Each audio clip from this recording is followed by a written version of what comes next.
राधे राधे। जय श्री कृष्णा। प्रिय भक्तों, आप सभी भक्तों का आपके अपने YouTube चैनल अंश भक्ति पर हार्दिक स्वागत है। प्रिय भक्तों, आज हम श्रवण करेंगे वैशाख मास महात्म्य की आगे की कथा का। यदि यह कथा आपको अच्छी लगे तो प्लीज कमेंट में जरूर बताइएगा। पूर्व काल की बात है। काशीपुरी में कीर्तिमान नाम से विख्यात एक चक्रवर्ती राजा थे। वे इक्ष्वाकु वंश के भूषण तथा महाराज नृग के पुत्र थे। संसार में उनका बड़ा यश था। वे अपनी इंद्रियों पर और क्रोध पर विजय पा चुके थे। ब्राह्मणों के प्रति उनके मन में बड़ी भक्ति थी। राजाओं में उनका स्थान बहुत ऊंचा था। एक दिन वे मृगया में आसक्त होकर महर्षि वशिष्ठ के आश्रम पर आए। वैशाख की चिलचिलाती हुई धूप में यात्रा करते हुए राजा ने मार्ग में देखा, महात्मा वशिष्ठ के शिष्य जगह जगह अनेक प्रकार के कार्यों में विशेष तत्परता के साथ संलग्न थे। वे कहीं पौंसला बनाते थे और कहीं छाया मंडप, किनारे पर झरनों के जल को रोककर स्वच्छ बावली बनाते थे। कहीं वृक्षों के नीचे बैठे हुए लोगों को वे पंखा डुलाकर हवा करते थे।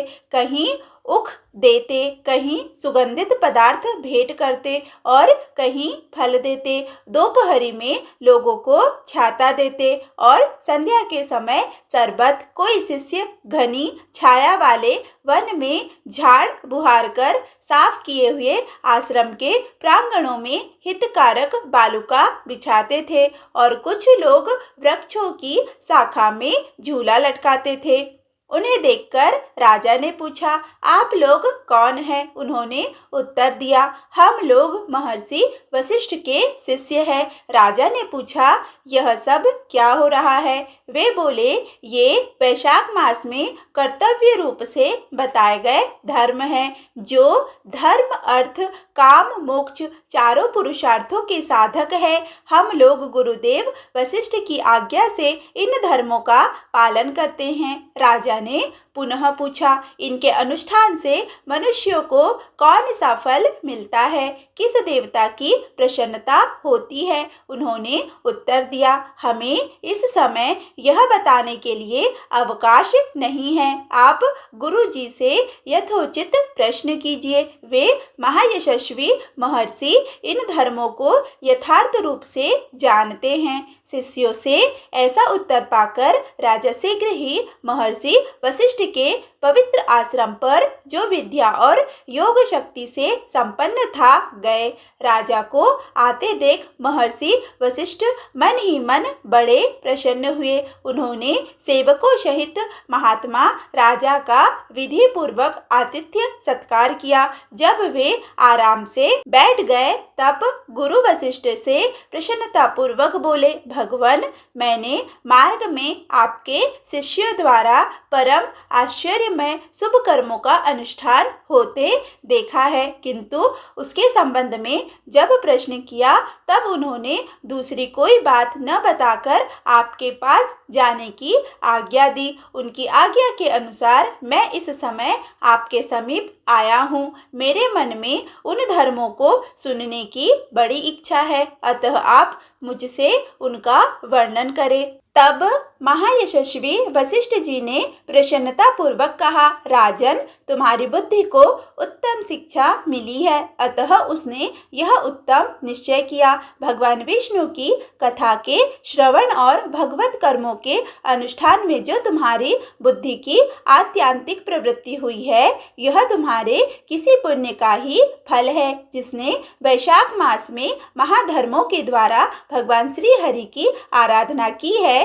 उनके उन धर्मों से भगवान बहुत संतुष्ट होते हैं और उसे मनवांछित वस्तु प्रदान करते हैं। संपूर्ण जगत के स्वामी भगवान लक्ष्मीपति समस्त पाप राशि का विनाश करने वाले हैं। वे सूक्ष्म धर्मों से प्रसन्न होते हैं, केवल परिश्रम और धन से नहीं। भगवान विष्णु भक्ति से पूजित होने पर अभिष्ट वस्तु प्रदान करते हैं, इसीलिए सदा भगवान विष्णु की भक्ति करनी चाहिए। चाहिए। जगदीश्वर श्री हरि जल से भी पूजा करने पर अशेष क्लेश का नाश करते और शीघ्र प्रसन्न होते हैं। वैशाख मास में बताए हुए ये धर्म थोड़े से परिश्रम द्वारा साध्य होने पर भी भगवान विष्णु के लिए प्रीतिकारक एवं शुभ होने के कारण अधिक व्यय से सिद्ध होने वाले बड़े बड़े यज्ञ आदि कर्मों का भी तिरस्कार करने वाले हैं। अतः भूपाल, तुम भी वैशाख मास में बताए हुए पालन करो और तुम्हारे राज्य में निवास करने वाले अन्य सब लोगों से भी उन कल्याणकारी धर्मों का पालन कराओ। धर्मों का इस प्रकार से वैशाख धर्म के पालन की आवश्यकता को शास्त्रों और युक्तियों से भली भांति सिद्ध करके वशिष्ठ जी ने वैशाख मास के सब धर्मों का राजा के समक्ष वर्णन किया। उन सब धर्मों को सुनकर राजा ने गुरु का भक्ति भाव से पूजन किया और घर आकर वे सब धर्मों का विधि पूर्वक पालन करने लगे। देवाधिदेव भगवान विष्णु में भक्ति रखते हुए राजा कीर्तिमान देवेश्वर पद्मनाभ के अतिरिक्त और किसी देवता को नहीं देखते थे। उन्होंने हाथी की पीठ पर नगाड़ा रखकर सिपाहियों से अपने राज्य भर में डंके की चोट पर यह घोषणा करा दी कि मेरे राज्य में जो 8 वर्ष से अधिक की आयु वाला मनुष्य है, उसकी आयु जब तक 80 वर्ष की न हो जाए तब तक मेष राशि में सूर्य के स्थित होने पर यदि वह प्रातःकाल स्नान नहीं करेगा तो मेरे द्वारा दंडनीय, वध्य तथा राज्य से निकाल देने योग्य समझा जाएगा। यह मेरा निश्चित आदेश है। पिता, पुत्र, पत्नी अथवा सुहृद जो कोई भी वैशाख धर्म का पालन नहीं करेगा वह चोर की भांति दंड का पात्र समझा जाएगा। प्रातःकाल शुभ जल में स्नान करके श्रेष्ठ ब्राह्मणों को दान करना चाहिए। तुम सब लोग अपनी शक्ति के अनुसार पौंछला और दान आदि धर्मों का आचरण करो।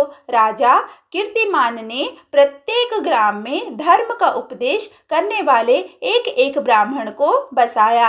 5-5 गांवों पर एक एक ऐसे अधिकारी की नियुक्ति की जो धर्म का त्याग करने वाले लोगों को दंड दे सके।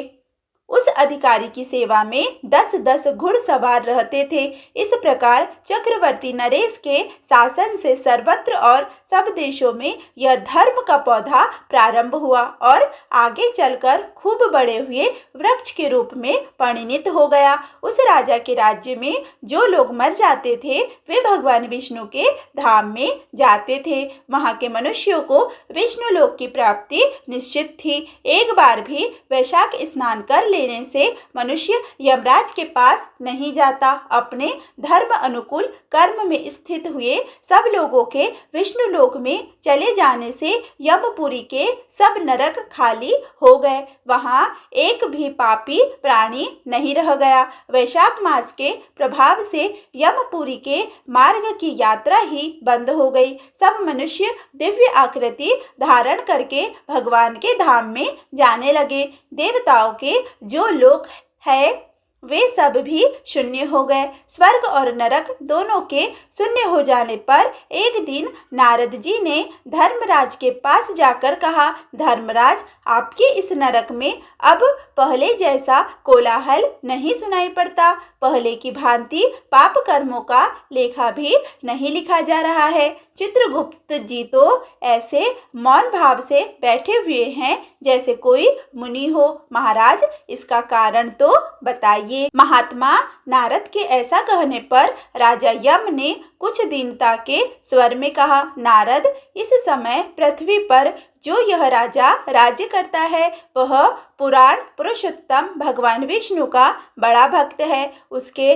भय से कोई भी मनुष्य कभी वैशाख मास का उल्लंघन नहीं करता। उस पुण्य कर्म के प्रभाव से सभी भगवान विष्णु के परम धाम में चले जाते हैं। मुनि श्रेष्ठ, उस राजा ने इस समय मेरे लोक का मार्ग लुप्त सा कर रखा है। स्वर्ग और नरक दोनों को शून्य बना दिया है। अतः ब्रह्मा जी के समीप जाकर यह सब समाचार उनसे निवेदन करके तभी मैं स्वस्थ होऊंगा। ऐसा निश्चय करके यमराज ब्रह्मा जी के लोक में गए और वहां बैठे हुए उन ब्रह्मा जी का दर्शन किया, जिनका आश्रय ध्रुव है, जो इस जगत के बीज और सब लोकों के पितामह हैं और समस्त लोकपाल, दिक्पाल तथा देवता जिनकी उपासना करते हैं। ब्रह्मा जी ने यमराज को देखा और यमराज ब्रह्मा जी के आगे पृथ्वी पर गिर पड़े। फिर यमराज ने कहा, कमलासन, काम में लगाया हुआ जो पुरुष स्वामी की आज्ञा का ठीक ठीक पालन नहीं करता और उसका धन लेकर भोगता है, वह काट का कीड़ा होता है। जो बुद्धिमान मनुष्य लोभवश स्वामी के धन का उपभोग करता है, वह 300 कल्पों तक निर्गत योनि रूप नरक में जाता है। जो कार्य में नियुक्त हुआ पुरुष कार्य करने में समर्थ होकर भी अपने घर में ही बैठा रहता है, वह बिलाव होता है। देव, मैं आपकी आज्ञा से धर्म पूर्वक प्रजा का शासन करता आ रहा हूँ। मैं अब तक मुनियों और धर्म शास्त्रों के कथन अनुसार पुण्यात्मा को पुण्य के फल से और पापात्मा को पाप के फल से नियुक्त किया करता था, परंतु अब आपकी आज्ञा का पालन करने में असमर्थ हो गया हूँ। कीर्तिमान के राज्य में सब लोग वैशाख मास के पुण्य कर्मों का अनुष्ठान करके पितरों और पितामहों के साथ वैकुंठ धाम में चले जाते हैं। उनके मरे हुए पितर और मातामह आदि भी विष्णु लोक में चले जाते हैं। इतना ही नहीं, पत्नी के पिता, ससुर आदि भी मेरे लेख को मिटाकर विष्णु लोक में चले जाते हैं। देव, बड़े बड़े यज्ञों द्वारा भी मनुष्य वैसी गति नहीं पाता है जैसी वैशाख मास से मिल रही है। संपूर्ण तीर्थों से, दान आदि से, तपस्याओं से, व्रतों से अथवा संपूर्ण धर्मों से युक्त मनुष्य भी उस गति को नहीं पाता जो वैशाख धर्म में तत्पर हुए मनुष्य को प्राप्त हो जाती है। वैशाख मास में प्रातः काल स्नान करके देव पूजन, मास महात्म्य की कथा का श्रवण तथा भगवान विष्णु को प्रिय लगने वाले तदनुकूल धर्मों का पालन करने वाला मनुष्य एकमात्र विष्णु लोक का स्वामी होता है और जगतपति भगवान विष्णु के लोक की तो मेरी समझ में कोई सीमा ही नहीं है, क्योंकि सब ओर से कोटि कोटि प्राणियों का समुदाय वहां पहुंच रहा है तो भी वह भरता नहीं है। इस संसार में पवित्र और अपवित्र सभी लोग राजा की आज्ञा से वैशाख मास के धर्म का पालन करके विष्णु लोक को जा रहे हैं। लोकनाथ, उनकी प्रेरणा से संस्कारहीन मनुष्य भी वैशाख मास स्नान मात्र से वैकुंठ धाम में चले जाते हैं। वह केवल भगवान विष्णु के चरणों की शरण लेने वाला है, जान पड़ता है वह समस्त संसार को विष्णु लोक में पहुंचा देगा। जो पुत्र, धर्म, अर्थ, काम और मोक्ष के प्रतिकूल चलता हो, वह पृथ्वी पर माता के पेट से पैदा हुआ रोग है। वह अधम पुरुष अपनी माता का घात करने वाला कहा जाता है, किंतु राजा कीर्तिमान की माता और उसकी पत्नी का पुण्य संसार में विख्यात है। उसकी माता एकमात्र वीर जननी है और वह राजा निश्चय ही संसार में बहुत बड़ा वीर है। जिस प्रकार कीर्तिमान मेरी लिपि को मिटाने में उद्गत हुआ है, ऐसा उद्योग पुराणों में और किसी का नहीं सुना गया है। भगवान विष्णु की भक्ति में तत्पर हुए राजा कीर्तिमान के सिवा दूसरे ऐसे किसी को मैं नहीं जानता जो डंका बजाकर घोषणा करते हुए लोगों को ऐसी प्रेरणा देता हो और मेरे लोक के मार्ग को विलुप्त करने की चेष्टा करता रहा हो। ब्रह्मा जी ने कहा, यमराज, तुमने क्या आश्चर्य देखा है? क्यों तुम्हें खेद हो रहा है? भगवान गोविंद को एक बार भी प्रणाम कर लिया जाए तो वह 100 अश्वमेघ यज्ञों के अवभृत स्नान के समान होता है। यज्ञ करने वाला तो पुनः इस संसार में जन्म लेता है, परंतु भगवान को किया हुआ प्रणाम पुनर्जन्म का हेतु नहीं बनता, मुक्ति की प्राप्ति करा देता है। जिसकी जिह्वा के अग्रभाग पर हरि के ये 2 अक्षर विद्यमान है, उसको कुरुक्षेत्र तीर्थ के सेवन अथवा सरस्वती नदी के जल में स्नान करने से क्या लेना देना है। जो मृत्यु काल में भगवान विष्णु का स्मरण करता है वह अभक्ष्य भक्षण आदि से प्राप्त हुई पाप राशि का परित्याग करके भगवान विष्णु के सायुज्य को पाता है, क्योंकि भगवान विष्णु को अपना स्मरण बहुत ही प्रिय है। यमराज, इसी प्रकार वैशाख नामक मास भी भगवान विष्णु को प्रिय है, जिसके धर्म को श्रवण करने मात्र से मनुष्य सब पापों से मुक्त हो जाता है। उसके अनुष्ठान में तत्पर रहने वाला मनुष्य यदि मुक्ति को प्राप्त हो तो उसके लिए क्या कहना है। वैशाख मास में भगवान पुरुषोत्तम के नाम और यश का गान किया जाता है, जिससे भगवान बहुत प्रसन्न होते हैं। पुरुषोत्तम श्री हरि भगवान जगत के स्वामी और हमारे जनक है। वह राजा कीर्तिमान वैशाख मास में उन्हें भगवान के प्रिय धर्मों का अनुष्ठान करता है, जिससे प्रसन्न चित्त होकर भगवान विष्णु सदा उसकी सहायता में स्थित रहते हैं। भगवान वासुदेव के भक्तों का कभी अमंगल नहीं होता। उन्हें जन्म मृत्यु जरा और व्याधि का भी भय प्राप्त नहीं होता। कार्य में नियुक्त किया हुआ पुरुष यदि अपनी पूरी शक्ति लगाकर स्वामी के कार्य साधन की चेष्टा करता है तो उतने से ही वह कृतार्थ हो जाता है। यदि शक्ति के 12 का कार्य उपस्थित हो जाए तो स्वामी को उसकी सूचना दे दे।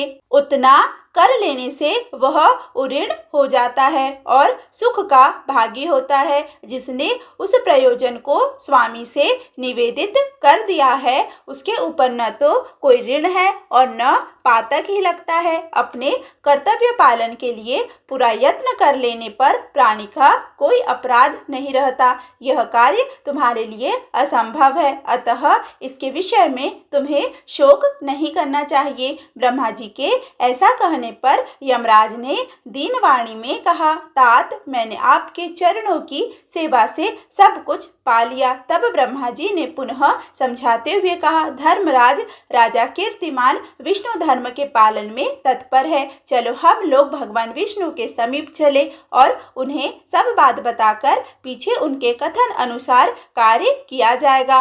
वे ही इस जगत के कर्ता, धर्म के रक्षक और नियामक है। इस प्रकार यमराज को आश्वासन देकर ब्रह्मा जी उनके साथ क्षीर सागर के तट पर गए। वहां उन्होंने सच्चिदानंद स्वरूप गुणातीत परमेश्वर विष्णु का स्तवन किया। ब्रह्मा जी की स्तुति से तुष्ट होकर भगवान विष्णु वहां प्रकट हुए। यमराज और ब्रह्मा जी ने तुरंत ही उनके चरणों में मस्तक झुकाया। तब भगवान महाविष्णु ने मेघ के समान गंभीर वाणी में उन दोनों से कहा, तुम लोग यहाँ क्यों आए हो? ब्रह्मा जी ने कहा, प्रभो, आपके श्रेष्ठ भक्त राजा कीर्तिमान के शासन काल में सब मनुष्य वैशाख धर्म के पालन में संलग्न हो आपके अविनाशी पद को प्राप्त हो रहे हैं।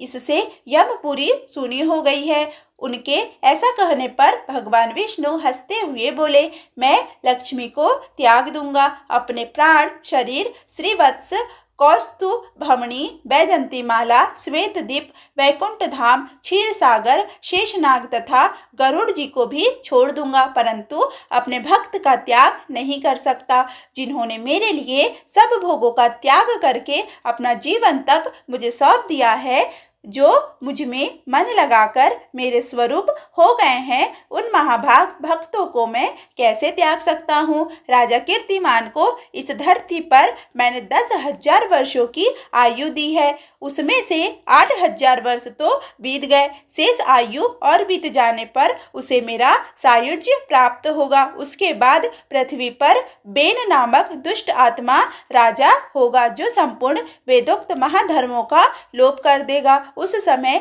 वैशाख मास के धर्म भी छिन्न भिन्न हो जाएंगे। बेन अपने ही पाप से भस्म हो जाएगा। तत्पश्चात मैं पृथु होकर पुनः सब धर्मों का प्रचार करूंगा। उस समय लोगों में वैशाख मास के धर्म को भी प्रसिद्ध करूंगा। सहस्त्रों मनुष्यों में कोई एक ऐसा होता है जो मुझ में अपने मन प्राण अर्पित करके अपना सर्वस्व मुझे समर्पित कर दे और मेरा भक्त हो जाए। जो ऐसा होता है वही मेरे धर्मों का प्रचार करता है। इस वैशाख मास में भी मैं वैशाख धर्म में तत्पर रहने वाले महात्मा पुरुषों तथा राजा के द्वारा समय अनुसार तुम्हारे लिए भाग दिलाऊंगा। लोक में जो कोई भी वैशाख मास का व्रत करेंगे वे तुम्हें भाग देने वाले होंगे। उनके वैशाख मास में बताए हुए महाधर्म के पालन में तुम कभी विघ्न न उपस्थित करना। यमराज को इस प्रकार आश्वासन देकर भगवान विष्णु वहीं अंतर्ध्यान हो गए। ब्रह्मा जी भी अपने सेवकों के साथ सत्यलोक को चले गए। उनके बाद यमराज भी अपने पुरी को पधारे। वैशाख मास की पूर्णिमा को पहले धर्मराज के उद्देश्य से जल से भरा हुआ घड़ा दही और अन्न देना चाहिए। उसके बाद पितरों, गुरुओं और भगवान विष्णु के उद्देश्य से शीतल जल, दही, अन्न, पान और दक्षिणा फल के साथ कांसे के पात्र में रखकर ब्राह्मण को देना चाहिए। भगवान विष्णु की दिव्य प्रतिमा वैशाख मास की महात्म कथा सुनने वाले दिन ब्राह्मण को देनी चाहिए। उस धर्म वक्ता ब्राह्मण को अपने धन से भी पूजित करना चाहिए। राजा कीर्तिमान ने सब कुछ उसी प्रकार किया। उन्होंने पृथ्वी पर मनवांछित भोग भोग कर शेष आयु पूर्ण होने के पश्चात पुत्र पौत्र आदि के साथ श्री विष्णु धाम को प्रस्थान किया। मिथिलापति ने कहा, महामते दुरात्मा राजा बेन प्रथम स्वयंभुव मनवंतर में हुआ था और ये राजा इक्ष्वाकु कुलभूषण कीर्तिमान वैवस्तव मनवंतर के व्यक्ति है। यह बात पहले मैंने आपके मुख से सुन रखी है, परंतु इस समय आपने और ही बात कही है कि यह राजा जब वैकुंठवासी हो जाएंगे उसके बाद राजा बेन उत्पन्न होगा। मेरे इस संशय को आप निवृत्त कीजिए। श्रुतदेव ने कहा, राजन, पुराणों में जो विषमता प्रतीत होती है वह युग भेद और कल्प भेद की व्यवस्था के अनुसार है। किसी कल्प में ऐसा ही हुआ होगा कि पहले राजा कीर्तिमान और पीछे बेन हुआ होगा और इसीलिए कही कथा में समय की विपरीतता देखकर उसके अप्रामाणिक होने की आशंका नहीं करनी चाहिए। प्रिय भक्तों, आज का अध्याय यहीं पर समाप्त हुआ। इसके आगे हम श्री शनि चालीसा का श्रवण करेंगे। जय गणेश गिरिजा सुवन मंगल करुण कृपाल, दीनन के दुख दूर करी कीजय नाथ निहाल। जय जय श्री शनिदेव प्रभु सुनो विनय महाराज, करहु कृपा हे रवि तनय राखहु जन की लाज। जयति जयति शनिदेव दयाला, करत सदा भक्तन प्रतिपाला। चारि भुजा तनु श्याम विराजे, माथे रतन मुकुट छवि साजे। परम विशाल मनोहर भाला, तेड़ी दृष्टि भ्रकुटि विकराला। कुंडल श्रवण चमा चम चमके, हिय माल मुख तन मणि दमके।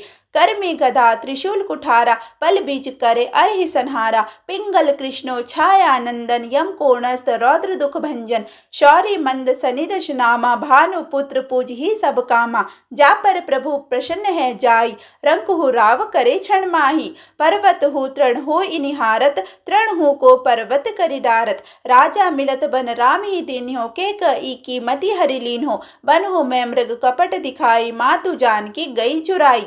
लख नहीं शक्ति विकल करि डारा, मची का दल में हाहाकारा। रावण की गति मति बौराई, रामचंद्र सौ बैर बढ़ाई। दियो कीट करि कंचन लंका, बजी बजरंग बीर की डंका।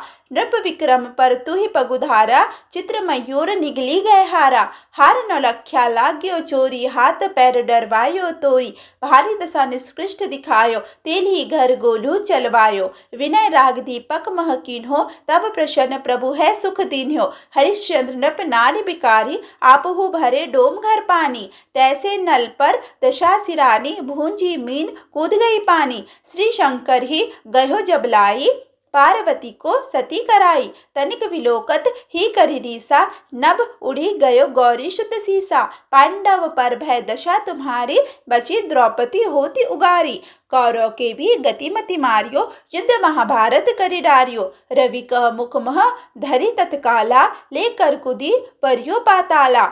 शेष देवलखी विनती लाई, रवि को मुखते दियो छुड़ाई। वाहन प्रभुते सात सुजाना, जग दिग्गज गर्दभ मृग स्वाना। जम्बुक सिंह आदि नखधारी, सो फल ज्योतिष कहत पुकारी। गज वाहन लक्ष्मी ग्रह आवे, है ते सुख संपत्ति उपजावे। गर्द बहानी करे बहु काजा, सिंह सिद्ध कर राज समाजा। जम्बुक बुद्धि नष्ट कर डारे, मृग ते कष्ट प्राण संहारे। जब आवही प्रभु श्वान सवारी, चोरी आदि होय डर भारी। तैसे ही चारी चरण यह नामा, स्वर्ण लौह चांदी अरुतामा। लौह चरण पर जब प्रभु आवे, धन जन संपत्ति नष्ट करावे। समता ताम्र रजत शुभकारी, स्वर्ण सर्व सर्व सुख मंगल भारी। जो यह शनि चरित्र नित गावे, कबहु न दशा निष्कृष्ट सतावे। अद्भुत नाद दिखावे लीला, करे शत्रु के नशी बलि ढीला। जो पंडित सुयोग्य बुलवाई, विधिवत शांति ग्रह करवाई।